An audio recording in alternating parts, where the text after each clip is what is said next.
EVE Online just surprised launched a brand new type of content. But is it a banger or a bust? In this video, we're going to be covering everything there is to currently know about these mysterious sites, including how to find them, how to run them, what you can get, and if they're even worth doing at all. To start, these new sites are a brand new kind of exploration site, which means that you are going to be needing to probe scan them down in order to find them. They're called Deepflow Rifts and show up as a level 1 combat sig with an 8AU standard size bubble. You can find them in all areas of space, and currently we don't believe there are any differences between these sites depending on the security status, but things may change, as we'll get to in the future. So, now that we have found one, how do we actually run it?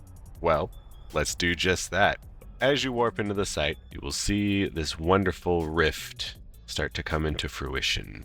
Hamana, hamana, hamana, kaboom! Alright.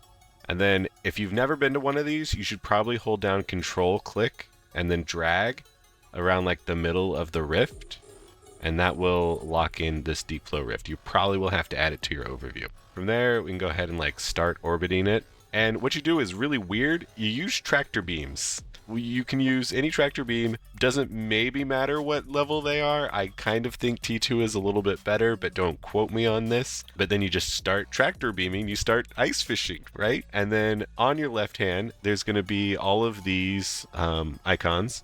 So you're looking for 27 cans. You can get 27 cans before the site runs out. Alternatively, there's a 15-minute timer and this instability thing. So whenever you use your tractor beams, instability goes up a little bit and then it goes back down. And it seems that if you activate them all at the same time, does less total stability than maybe like it should, right? So just always use your hotkeys, activate all 3 of your tractor beams or 4 or whatever at the same time to get the lowest stability. If you do go to 100% instability, a bunch of little drones come. If you're in a frigate, these are going to destroy you. If you're in like a cruiser, like a T3C is Stratios, you should be probably pretty fine, but be aware. Basically, the idea is you never want to go above 100, and if you do, especially in a frigate, just warp off the site. The site's done for you at that point. You will die.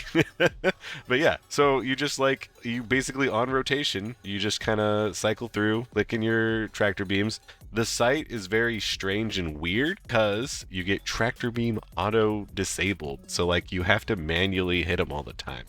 But eventually you will find these cargo containers pop out of the hole. And these are your little ice fishing boxes. So like there's another one. So basically there's a % chance whenever you use your tractor beam to get a goodie box. And then you just go pick it up. And like, what is inside of these cargo containers?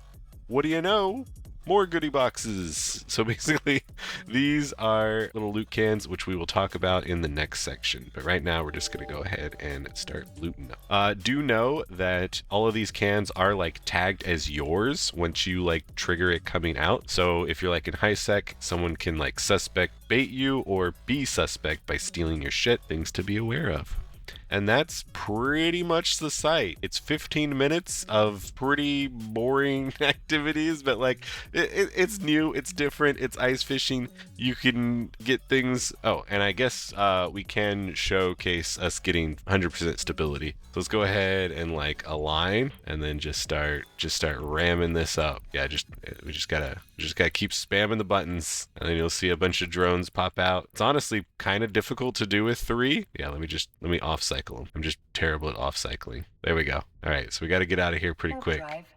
But there are the drones, and they would definitely destroy us if we stayed on that site for any bit longer. So now that we have finished the site, let's actually talk about the loot. In your cargo container, you can get, up to 27 boxes per site, and then you can double click these crates and you can open them. Turns out that the Triglavians and the Sleepers are having some kind of big war deep in the trig space, and as such, we're fishing up like their wrecks essentially. So when you open these containers, they're gonna have a mix of a blue and red loot. And if you do like the site completely, it's comes to about the tune of like 50 to 70 million ISK per hour if you're just focusing on these sites. Not only that, though, but the real treasure seems to be these mysterious data fragments, which we may or may not get here, probably not. But basically, there is a puzzle. There's a puzzle piece, right? And so that seems to be the true meaning of what these sites are. They are kind of like a new content drip puzzle, similar to what we saw Zarzak,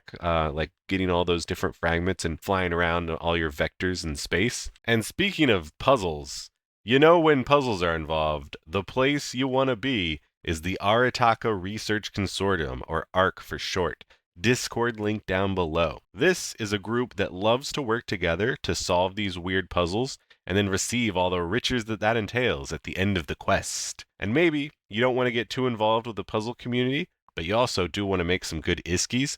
You can hop in that Discord, and basically whenever there are fresh new puzzle pieces to find, there's going to be a bounty on them. Currently, it seems like this set has been found, but maybe by the time you're watching this video, more sets will be available. So go check it out. You could probably make some good money if you get lucky and find a good drop that we're looking for a puzzle piece for. So, are these sites worth running? To start, if you're an alpha character, I for sure do think that this is going to be a worthwhile activity because it requires basically no skills to do, and you can do it well as well. I particularly found a use for the Heron Navy issue, the first and only use for that Heron Navy issue, because it does have 4 top slots, and it just definitely helps to be able to put all those tractor beams on. And then you can also do your regular Heron fit, so you could like go into nullsec, do relic hacking, and then also these sites when you find them. Pick up a little bit of extra money there as an alpha. Check it out. Next up, if you're a big boy bitter vet only interested in the ISK equivalent of C6 farming, then no, these sites aren't worth running. You get about like 20 million ISK per site, and it takes 15 minutes to run.